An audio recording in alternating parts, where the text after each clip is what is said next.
لهم خزنتها আল্লাহ রাব্বুল আলামিন तमाम পৃথিবীর মানুষগুলোকে সম্বোধন করে বার্তা দিয়েছেন, ও বিশ্ববাসী, পৃথিবীর মানুষ তোমরা মনে রেখো, আমি তোমাদের রব তোমাদেরকে জানাই দিলাম, আমি আল্লাহ রাব্বুল আলামিন যেই দিবসে বিচারের সিংহাসনে আরোহণ করব।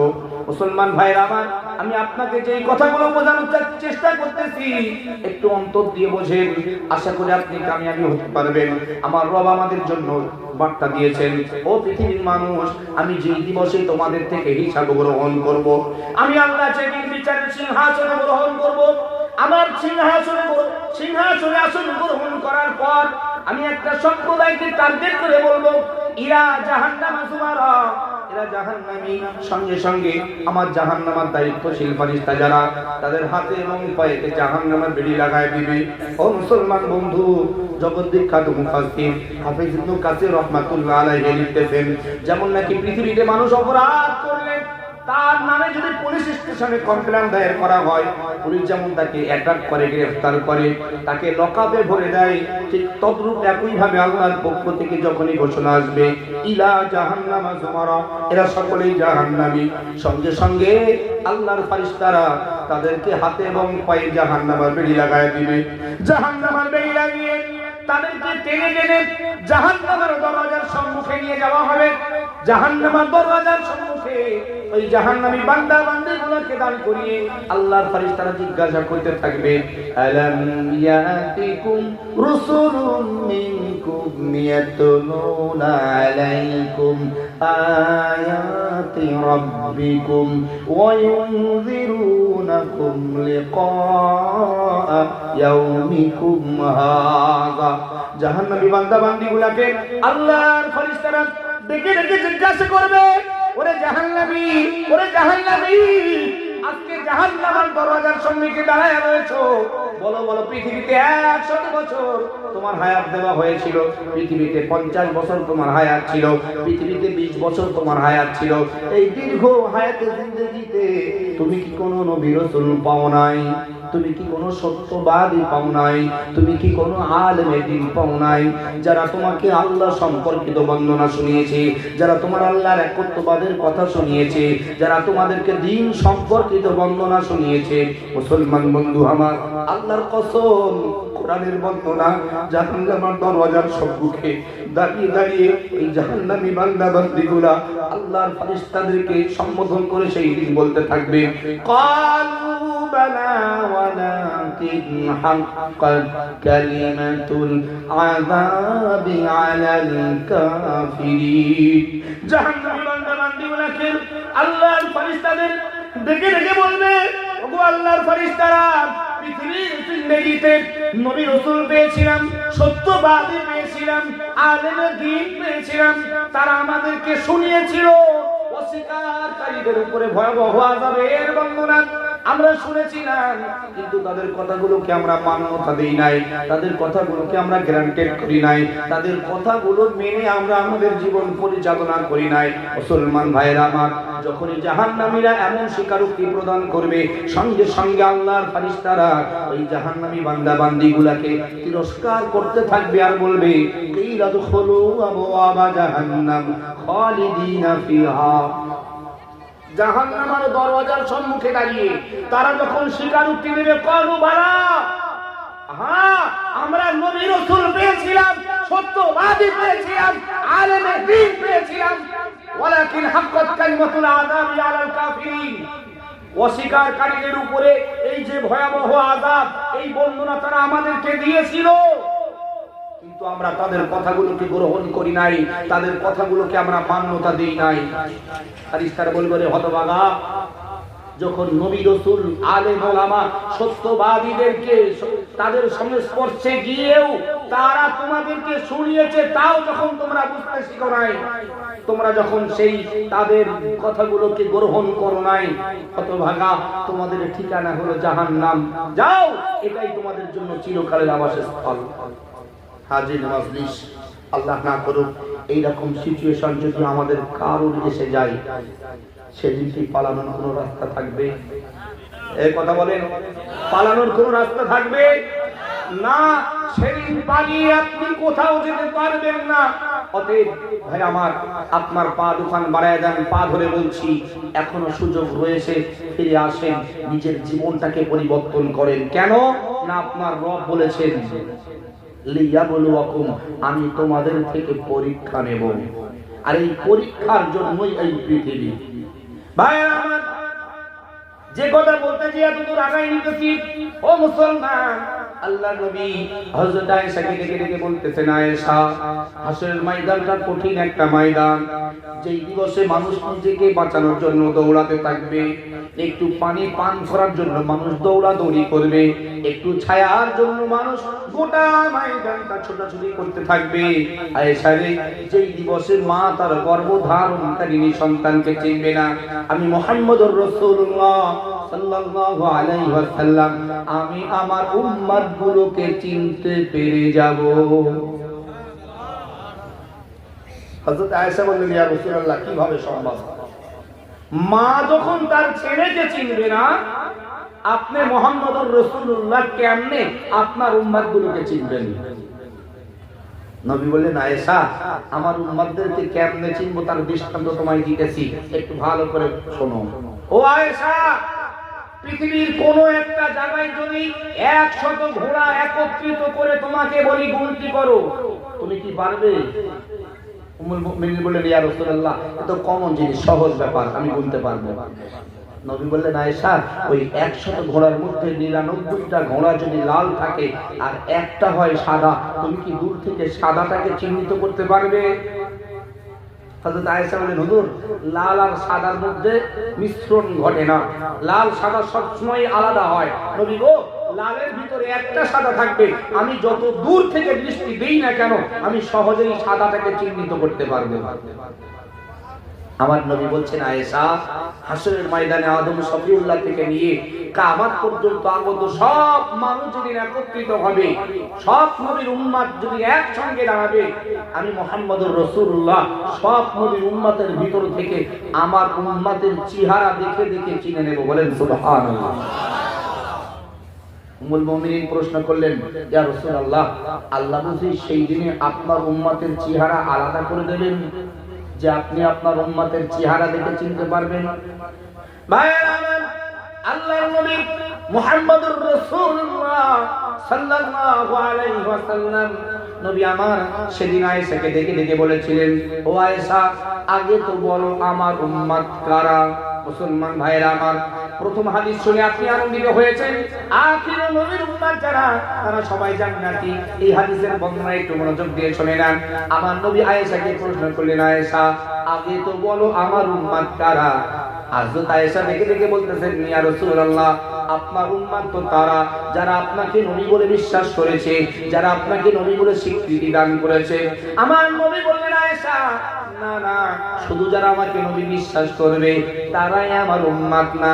ও আয়েশা, দেখো, আমার উম্মত তো তারা যারা আমাকে নবী মানার সাথে সাথে আমাকে যারা শিক্ষক রূপে গ্রহণ করবে। সুবহানাল্লাহ বলবেন না? কি রূপে গ্রহণ করবে? শিক্ষক রূপে। কেন নবী নিজে বলেছেন, قال النبي صلى الله عليه وسلم انما بعثت معلما। নবী বললেন, নিশ্চয় আমি তোমাদের টিচার, আমি তোমাদের শিক্ষক, তোমরা আমাকে ফলো করো। কিন্তু দুর্ভাগ্যের বিষয়, নবী আসার 1500 বছর পরে এসে এই সমাজে হাজারো লাখো কোটি নামধারী উম্মতি মুহাম্মাদি রয়েছে। তারা মুখে বলে আমরা উম্মতি মুহাম্মাদি, কিন্তু আমার রাসূলকে টিচার বলে গ্রহণ করতে চায় না। এই মজলিসে এত মানুষ বসে রয়েছেন, জানি না আপনারা কতটুকু নবীকে টিচার বলে গ্রহণ করেছেন, তবে বর্ণনা দিলে নিজের মনকে প্রশ্ন করলেই উত্তর খুঁজে পেয়ে যাবেন। আমরা নবীকে টিচার মানি, মানে কি মানি না? কথা কয় না, সবাই মানেন তো? মাশাআল্লাহ। আচ্ছা বলেন তো, যারা রাসূলকে টিচার মানে, যারা নবীকে শিক্ষক মানে, তারা কি কোনোদিন রাসূলুল্লাহর দিয়ে যাওয়া থিওরির বাইরে চলতে পারবে? এই মজলিসে যারা বসে রয়েছেন, বন্ধনের গ্রুপের লোন নিয়েছেন কতজন বলেন তো দেখি? কথা বলেন না। হুজুর এইবারই তো ধরা খাইছি, হ্যাঁ এইবারই তো ধরা খাইছি। আপনি বলছেন মুখে আপনার রাসূলকে টিচার মানেন, অথচ আপনি নিজেই আপনার বিবিকে আগে দিয়ে বন্ধনের লোন নিয়েছেন, আবার বলছেন আমি উম্মতি মুহাম্মাদি জান্নাতি। ও জান্নাত তোমার বাবার তৈরি, ইচ্ছা হবে আর চলে যাবে। অতটা সহজ না, অতটা সহজ না যে জান্নাতে ইচ্ছা হবে আর চলে যাব। মনে রাখবেন, জান্নাতে যাওয়ার পূর্বে জান্নাতে যাওয়ার অথরিটি আপনাকে অর্জন করা লাগবে। সেটা কিভাবে? আসেন আর একটু আগ বাড়ি। কষ্ট পাচ্ছেন আপনারা ভাইরা আমার? আল্লাহর নবী হযরত আয়েশাকে প্রশ্ন করলেন, আয়েশা আগে বলো আমার উম্মত কারা? হযরত আয়েশা বললেন, ইয়া রাসূলুল্লাহ আপনার উম্মত তো তারা যারা আপনাকে নবী স্বীকৃতি দিয়েছে। কেন? আল্লাহ রাব্বুল আলামিন কোরআনে জানিয়ে দিয়েছেন। আল্লাহ বলেন, মা কানা মুহাম্মাদুন আবা আহাদিন মির রিজালিকুম ولكن رسول الله وخاتم النبيين। হযরত আয়েশা কে বলছেন, ইয়া রাসূলুল্লাহ ইয়া হাবিবাল্লাহ, আল্লাহর কোরআন তো বর্ণনা দিয়েছেন আপনি মুহাম্মদুর রাসূলুল্লাহ সাল্লাল্লাহু আলাইহি ওয়াসাল্লাম, আপনি দুনিয়ার কোন পুরুষের পিতা নন, ওয়ালাকিন রাসূলুল্লাহ, বরং আপনি হলেন আল্লাহর পাঠানো দূত, ওয়া খাতামান নবিয়্যিন, এবং আপনি হলেন বার্তাবাহক দিগের শেষ, অর্থাৎ নবী দিগের শেষ নবী। ওগো আল্লাহর নবী, আপনার পরে আর তো কোনো নবী আসবেন না, অতএব আপনি শেষ নবী। আপনার আগমনের পরে যারাই আপনাকে নবী মানবে তারাই তো আপনার উম্মত বলে গণ্য হবে। আমার নবী বলছেন, না আয়েশা, শুধু আমাকে যারা নবী মানবে তারাই আমার উম্মত বলে গণ্য হবে না। আমাকে নবী মানার সাথে সাথে আমাকে যারা শিক্ষক রূপে গ্রহণ করবে তারাই আমার উম্মত বলে গণ্য হবে। কেন? আল্লাহ রাব্বুল আলামিন পবিত্র কোরআন নাযিল করলেন। আল্লাহ বলেন, কুল ইন কুনতুম তুহিব্বুনাল্লাহ ফাত্তাবিউনি ইউহিব্বুকুমুল্লাহ। আল্লাহ রাব্বুল আলামিন আমার নবীকে ডাক দিয়ে বলতেছেন, হে রাসূল, পৃথিবীর মানুষগুলোকে আপনি জানায় দিন, ইন কুনতুম তুহিব্বুনাল্লাহ, যদি তারা আল্লাহর ভালোবাসা পেতে চায়, ফাত্তাবিউনি ইউহিব্বুকুমুল্লাহ, অবশ্যই তারা যেন আপনার অনুসরণ করে।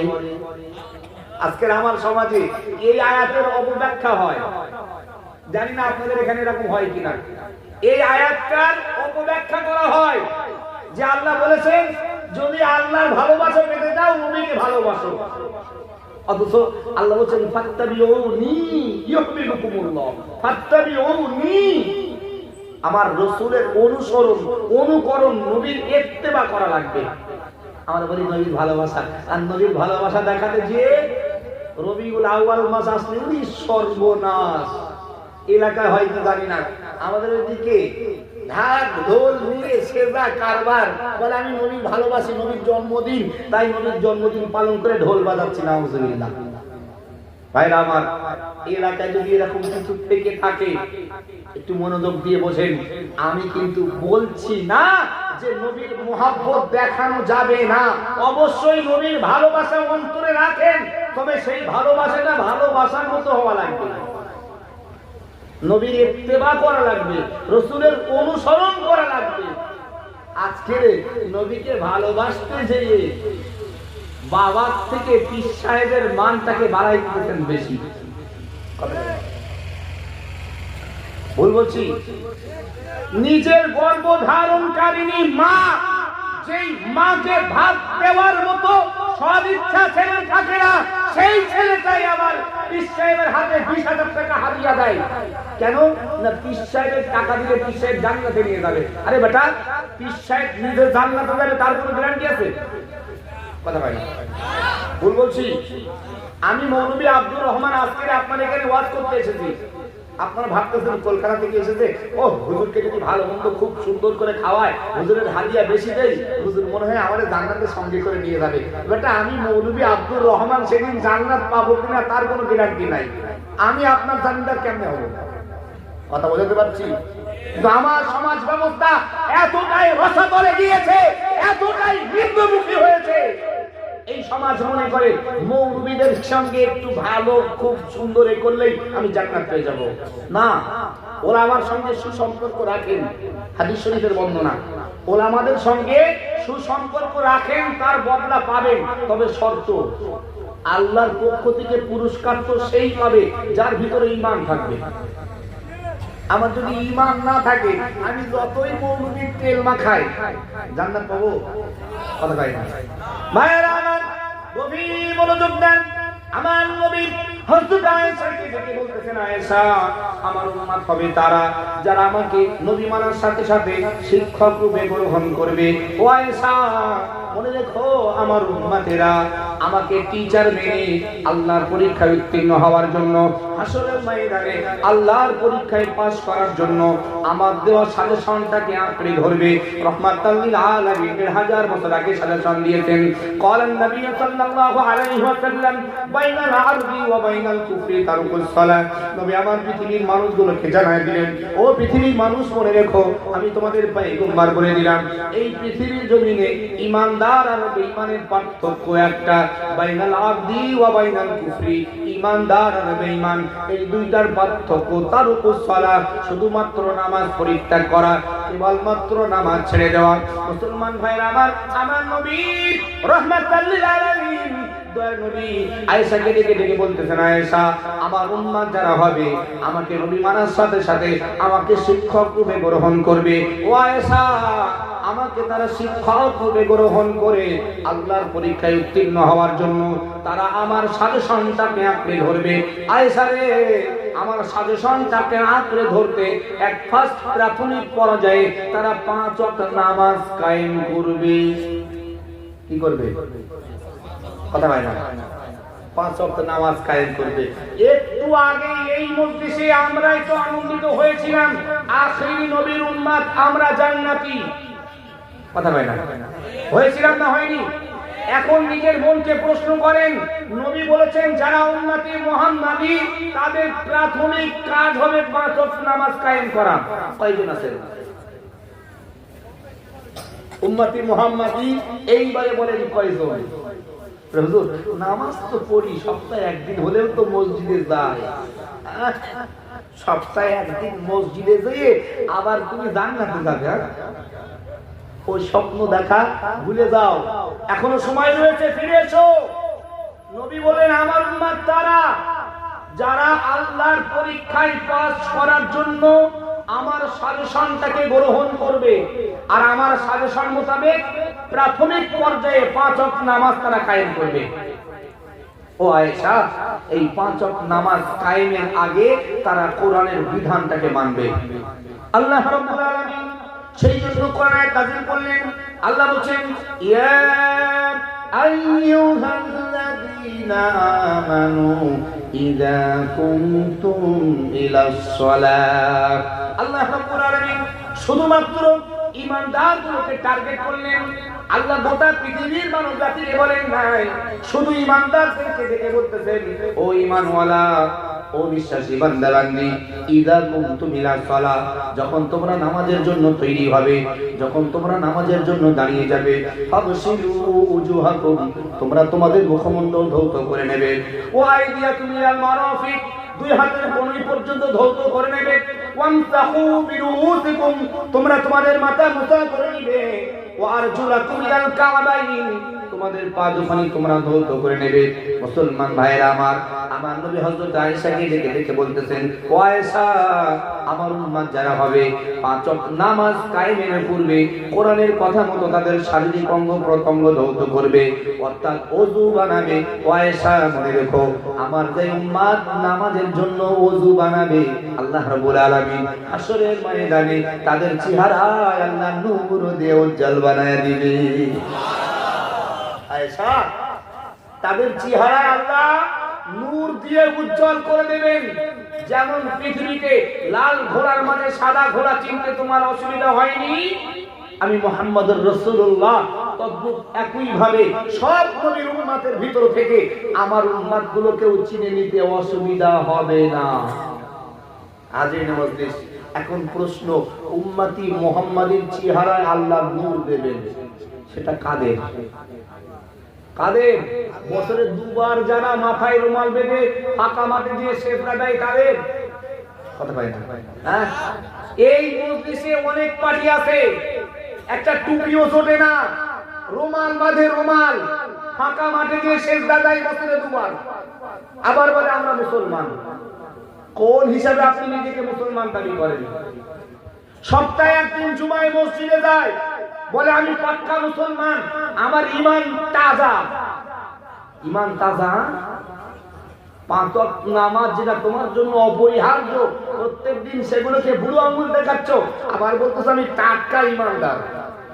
মনে রাখবে, হাসরের ময়দানে যেদিন আপনার রবের সম্মুখীন আপনাকে হতে হবে, যেদিন আপনার রব আপনাকে জিজ্ঞাসা করবে, সেদিন কি জবাব আপনি দেবেন? ভাবতেছেন 2024 সনের 24 ডিসেম্বর, আজকের বর্তমান ভারতবর্ষ আসাম রাজ্যের দরং জেলায় আপনি আমি যে বসে রয়েছি, কবে কোন সময় কিয়ামত হবে আল্লাহ সেদিন জানবেন কেমনে, তাই না? হয়তো ভাবতেছেন কি করে আল্লাহ জানবে, এই তো মোবাইলে ফটো তুলি ডিলিট করে দিলেই সব শেষ। তা আজকের রেকর্ডিং হচ্ছে, এই পৃথিবীতে ডিলিট করলে শেষ হয়ে যাবে। তো আল্লাহ সেদিন আমাদের এই সব কার্যবলী পৃথিবীতে কি করছি না করছি কিভাবে জানবেন? কোরআন খোলেন, আল্লাহ রাব্বুল আলামিন সেজন্য কোরআনে আয়াত নাযিল করে জানালেন, আল্লাহ বলেন ওয়া কুল্লু ইনসানিন আলজামনাহু তাইরাহু ফি উনুকি অনুখরিজু লাহু ইয়াওমাল কিয়ামাতি কিতাবান ইয়ালকাহু মানশুরা। আল্লাহ রাব্বুল আলামিন তামাম বিশ্ববাসীকে সম্বোধন করে বার্তা দিয়েছেন, বিশ্ববাসী, পৃথিবীর মানুষ, তোমরা মনে রেখো, আমি তোমাদের রব তোমাদেরকে জানাই দিলাম, আমি আল্লাহ রব্বুল আলামিন তোমাদের কৃতকর্মগুলো, আমি আল্লাহ তোমাদের কার্যবলীগুলো সব লিপিবদ্ধ করাচ্ছি। বান্দা বান্দি, আমি আল্লাহ দুইজন রাইটার তোমাদের দুই কাঁধে নিযুক্ত করে রাখছি, তারা তোমাদের প্রত্যেকের কার্যবলী লিপিবদ্ধ করছে। ও বান্দা বান্দি, আমি আল্লাহ তোমাদের ওই কৃতকর্মগুলা তোমাদের গলায় ঝুলন্ত অবস্থায় রেখে দিয়েছি। শুধু রেখে দিয়েছি তা না, অনুখরিজুলাহু ইয়াওমাল কিয়ামাত। বান্দা বান্দা বলে দেখো, আমি আল্লাহ রাব্বুল আলামিন তোমাদের এই কার্যবলীগুলো আমি আল্লাহ কিয়ামতের দিবসে বাহির করব, যেগুলো একটা একটা করে লিপিবদ্ধ করা রয়েছে। ও বান্দা বান্দি, আমি আল্লাহ কিয়ামতের দিবসে সেগুলোকে বাহির করব। শুধু বাহির করব তা না, কিতাবাই ইয়ালকাহু মানশুরা। বান্দা বান্দি, এটাও মনে রেখো, আমি আল্লাহ রাব্বুল আলামিন তোমাদের ওই আমলনামাগুলোকে পূর্ণাঙ্গ কিতাবের আকারে বাহির করব। আপনি আমি যা কিছু করছি, এই যে আমি আব্দুর রহমান কথা বলছি, আপনারা শুনছেন, এই সব লিপিবদ্ধ করা হচ্ছে। হাসরের ময়দানে সেইগুলোকে একত্রিত করে একটা বইয়ের আকারে আল্লাহ আপনার আমার সম্মুখে দেবেন, প্রত্যেকের কাছে দেওয়া হবে। দিয়ে আল্লাহ বলবেন, ইকরা কিতাবাক, পড়ো এই কিতাব, এই বইটা পড়ো, এই পুস্তকটা পড়ো, কাফা বিনাফসিকাল ইয়াওমা আলাইকা হাসিবা। আল্লাহ তারপরে বলতে থাকবেন, বান্দা, তুমি তো পৃথিবীতে 90 বছর হায়াত পেয়েছিলে, তুমি তো পৃথিবীতে 40 বছর হায়াত পেয়েছিলে, তোমার দীর্ঘ হায়াতে জিন্দেগিতে যা করেছো সব এখানে লিপিবদ্ধ করা রয়েছে। বান্দা, এখন তুমি নিজে নিজেই তোমার আমল নামাটা যাচাই বাছাই করো। তুমি পরীক্ষার জন্য যা লিখেছো সঠিক না বেঠিক তুমি নিজেই আজকে যাচাই করো, বাছাই করো, আর হিসাব করো তুমি আমার পরীক্ষায় পাস করেছো না ফেল করেছো। সম্মানিত হাজিরিন, সেদিন যখন আপনি আপনার আমলনামাটা দেখবেন, আর আপনার সেদিন মনে থাকবে, সব কিছু দেখবেন যে 2024 সনের 24 ডিসেম্বর মাদ্রাসার মাহফিলে কলকাতার মাওলানা আব্দুর রহমান বলেছিল, যারা অস্বীকারী তাদের জন্য ভয়াবহ আযাব। আমি শুনেছিলাম, তাৎক্ষণিক মনের ভিতরে ইচ্ছা জেগেছিল, কিন্তু পরবর্তীতে সেগুলোকে সব ছেড়ে দিয়ে আবারও অন্যায়ের সঙ্গে মিলে অন্যায় কাজের সঙ্গে জড়িত হয়েছি। আমলনামায় সব লেখা থাকবে। আপনি যেটা মনে মনে ভাবতেছেন সেগুলো আপনি অন্যায়ের দিকে ধাবিত হতে যাচ্ছেন, সব আমলনামায় দেখবেন। আর সেদিন আফসোস হবে, যদি আমি সেদিন থেকে পরিবর্তন হয়ে যেতাম, হয়তো বা আজকে আমার এই দুর্দিনে পড়তে হতো না। মুসলমান ভাইয়েরা আমার, একবার কেন হাজার বার, লক্ষ বার, কোটি বার যদি সেদিন আপনি আফসোস করেন, বিন্দু মাত্র উপকার সেদিন আপনার আসবে না। কেননা আল্লাহ রাব্বুল আলামিন সেই জন্য পবিত্র কোরআনে বিশদ বর্ণনা দিয়েছেন। আল্লাহ রাব্বুল আলামিন স্পষ্ট বর্ণনা দিয়ে জানিয়ে দিয়েছেন, বান্দা বান্দি মনে রেখো, ইয়াউমা লা ইয়ানফাউ মালুন ওয়ালা বানুন, হাসরের ময়দানে তোমাদের অর্জিত সম্পদ, ধন দৌলত, ছেলে মেয়ে একটা কেউ কোনো উপকার করতে পারবে না, শুধু আপনার আমার নেক আমল ছাড়া। ভাই আমার, সেই জন্যই আমি আপনাদেরকে বলছি, যেহেতু পরীক্ষা আপনাকে দিতেই হবে, পৃথিবীর পরীক্ষা না যে আপনি পরীক্ষায় না লিখেও পাস করবেন, এরকম প্রমাণ পৃথিবীতে বহুত আছে। আমাদের ওয়েস্ট বেঙ্গলে হাজারো প্রমাণ আছে। 2012 সনে আমাদের গভর্নমেন্ট 42,000 মানুষকে চাকরি দিয়েছিল প্রাইমারি স্কুলে। বর্তমান সেইগুলো সব ভালো করে যাচাই বাছাই করে দেখা যাচ্ছে এখনো কেস চলছে সুপ্রিম কোর্টে। 42,000-এর মধ্যে 26,000 চাকরিজীবী মাস্টার, তারা টাকা দিয়ে চাকরি পেয়েছে। হাইকোর্ট সেই চাকরিগুলোকে বাতিল করেছে, রাজ্য সরকার সুপ্রিম কোর্টে আপিল করেছে, যদিও সুপ্রিম কোর্ট আবার পুনরায় তদন্ত করছে। ভাই আমার, এরকম নজির রয়েছে, 10 লাখ 12 লাখ টাকা দিয়েছে প্রাইমারি টিচার হওয়ার জন্য, সাদা খাতা জমা দিয়েছে, পরীক্ষায় পাস। ও ভাই, আল্লাহর দরবারে কি এরকম কোনো অপশন থাকবে? কথা বলে না। আজকে দরং জেলার মুসলমানদের কোটি কোটি টাকা রয়েছে, অগাধ সম্পত্তির মালিক আপনি বেড়েছেন, 20 বিঘা সম্পত্তি আপনার, 10টা গাড়ি, 5টা ফ্ল্যাট। আপনি কি ভাবতেছেন ফেরেশতাদেরকে বলবেন, হে তোরে আমি ওই অমুক জায়গার ফ্ল্যাটটা তোর নামে লিখে দিচ্ছি, আজকে আমার জাহান্নাম থেকে বার করে জান্নাতে দে? ফেরেশতা শুনবে? কথা বলে না। ভাইরা আমার, গভীর মনোযোগ দেন। ও মুসলমান বন্ধু, আজকে আপনাকে কেউ নিষেধ করে না ইসলামকে মানতে, কেউ বাধা দেয় না নামাজ আদায় করতে, কেউ বাধা দেয় না আল্লাহ নামের জিকির করতে, তারপরে আপনার কেন এত অবহেলা? আপনি কি জানেন সাহাবায়ে কেরাম রিদওয়ানুল্লাহি তাআলা আলাইহিম আজমাইন হুজুররা কত মেহনত করেছেন, কত কষ্ট করেছেন শুধু দ্বীনকে কায়েম করার জন্য, এই ইসলামকে বিশ্বের জমিনে টিকিয়ে রাখার জন্য।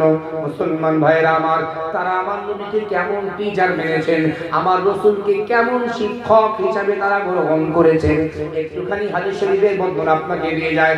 ও দরং জেলার মুসলমান, বলতে বলতে একটা হাদিসের বর্ণনা মনে পড়ে যায়। আজকের আমার তো কোনো কষ্ট নাই, আপনার কোনো কষ্ট নাই। মুসলমান বন্ধু আমার, আপনি যদি মসজিদে নামাজে যান, আপনাকে কেউ কি বাধা দেয়? কথা কয় না। আপনি যদি মসজিদের জন্য মসজিদে যে জিকির করেন, আপনার পিঠের উপরে কেউ কি উঠে নারী ভুলে চাপায় দেয়? না, দেয় না। আপনি যদি মাদ্রাসার জন্য আপনার কষ্টের টাকা দান করে দেন, কেউ আপনাকে নিষেধ করে না। ও ভাইরা আমার, আল্লাহর নবীর জামানায় সাহাবায়ে কেরাম শুধু আল্লাহকে আল্লাহ বলে সাক্ষ্য দিয়েছেন, এর কারণে তাদের কত কষ্ট সহ্য করা লেগেছে। হাদিস শরীফ তার জ্বলন্ত প্রমাণ। নবী আমার মসজিদে নববী শরীফে রয়েছেন, এমন সময় একজন সাহাবা আমার নবীকে এসে ডাক দেয়, ইয়া রাসূলুল্লাহ, ইয়া হাবিবাল্লাহ, নবী গো, আমি এইমাত্র দেখে এসেছি আপনার সাহাবা হযরত বিলাল উমাইয়ার বাড়িতে রয়েছে, খুব কষ্টের মধ্যে। ইয়া রাসূলুল্লাহ, ইয়া হাবিবাল্লাহ, নবী গো, বিলাল হাত বলছে, আসমানের দিকে আঙুল উঠিয়ে হাত বলে। বেঈমান উমাইয়া বিলালকে নিষেধ করে, বিলাল নিষেধ শুনে না, বারংবার হাত বলে। নবী গো, আমি তাকায় দেখছি বেঈমান উমাইয়া লোহার একটা শিক গরম করে বেলালের শরীরে ছেঁকা দিতেছে। নবী গো, বেলালের শরীরের চামড়া গুলো লোহার শিকের সঙ্গে উঠে আসতেছে। আমার নবীর কাছে সাহাবা বর্ণনা দেন, ইয়া রাসূলুল্লাহ, ইয়া হাবিবাল্লাহ, নবী গো, আমি তাকায় দেখছি বেলাল হাত বলতেছে। ও আল্লাহর নবী, বারংবার বেলাল হাত বলছে। বেঈমান উমাইয়া বিলালকে নিষেধ করার পরেও বিলাল যখন নিষেধ শুনে না, আমি তাকায় দেখছি বেলালের জিহ্বার টান দিয়ে বেঈমান উমাইয়া বেলালের জিহ্বায় লোহার শিক ফুটায়া দিয়েছে। নবী গো, বেলালের জিহ্বাটা এদিক থেকে সেদিক ফুটো হয়ে গিয়েছে। আর হযরত বেলাল চিৎকার দিয়ে কাঁদতে কাঁদতে আহাদ আহাদ বলতেছে। মুসলমান ভাইরা আমার, আমি আপনাকে ঘটনা শোনাচ্ছি না, শুধু বোঝাতে চাইছি আপনি আমি কেমন নবীকে টিচার মানতেছি, সাহাবায়ে কেরাম কেমন টিচার মেনেছিলেন কম্পেয়ার করেন। আমার নবী ডাক দেয়, ভাই সাহাবারা, ও সাহাবারা, তোমাদের মধ্যে কেউ কি রয়েছে আমার বেলালকে এই মুহূর্তে আজাদি করে আনবে? সঙ্গে সঙ্গে আল্লাহ নবী সাহাবা সিদ্দিক আকবর হযরত আবু বকর দাঁড়ায় গেলেন। আসসালামু আলাইকা ইয়া রাসূলুল্লাহ, আসসালামু আলাইকা ইয়া হাবিবাল্লাহ। নবী গো, আমি আবু বকর বেলালকে আজাদি করব। নবী বললেন, আবু বকর যাও, তুমি আমার বেলালকে আজাদি করে নিয়ে এসো, আমার বেলাল অনেক কষ্টের মধ্যে রয়েছে। মুসলমান বন্ধু খুব মনোযোগ দিয়ে কথাগুলো বলছেন। হযরত আবু বকর নবীর অনুমতি পেয়ে মসজিদে নববী শরীফ থেকে বার হয়ে দৌড়াতে লাগলেন। দৌড়ে দৌড়ে দৌড়ে দৌড়ে আবু বকর উমাইয়ার বাড়িতে পৌঁছে গেলেন। উমাইয়া কই আছো? উমাইয়া বাইরে আসে, তাকায় দেখছে আবু বকর দাঁড়িয়ে। হযরত আবু বকরকে দেখে উমাইয়া বলছে, ভাই আবু বকর, কি হয়েছে আপনার? কেন আপনি আমার বাড়িতে এসেছেন এত কষ্ট করে? আপনি প্রয়োজন জানাতে পারতেন, লোক দ্বারা আমি আপনার মিটা দিতাম। বলেন কিসের জন্য এসেছেন? হযরত আবু বকর উমাইয়াকে দেখে বলছেন, ভাই উমাইয়া, আমি শুনেছি তোমার বাড়ি অনেকগুলো গোলাম রয়েছে। উমাইয়া বলছে, হ্যাঁ, আমার বাড়িতে অনেকগুলো গোলাম আছে। আবু বকর বলছে, আমি শুনেছি তোমার বাড়ির একটা গোলাম আছে যে দেখতে কালো, অনেক ছোট, তোতলা, ভালো কথা বলতে পারে না, হাফসি। উমাইয়া বলছে, হ্যাঁ।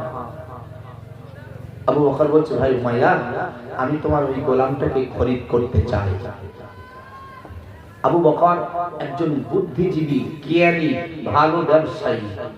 উমাইয়া জানে তৎকালীন সময়ে গোলাম কেনা বেচা হতো। উমাইয়া বলছেন, আবু বকর, তুমি যেই গোলামের বর্ণনা দিয়েছো, ওই গোলামটাকে খরিদ করলে তোমার তো অনেক লোকসান হবে। কেন তুমি ওই গোলামকে খরিদ করতে চাচ্ছ? আবু বকর বলছেন, ভাই উমাইয়া, আমার লাভ হবে না লোকসান হবে এটা তোমার জানার বিষয় না, আমি ওই গোলামটাকে খরিদ করতে চাই, বলো তুমি দিবা কিনা।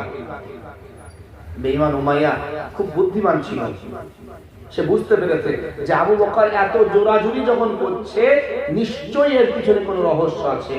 যাক, সুযোগ যখন এসেছে হাত ছাড়া করা যাবে না। আবু বকর, গোলাম আমি দিতে পারি, তবে আমার একটা শর্ত তোমার মানা লাগবে। আবু বকর কয়, কি শর্ত? উমাইয়া কয়, শোনো, আমার ওই গোলামটাকে পাল্টার একদিকে রাখা হবে আর অপর দিকে ওর সমপরিমাণ মুদ্রা তোমায় দিতে হবে।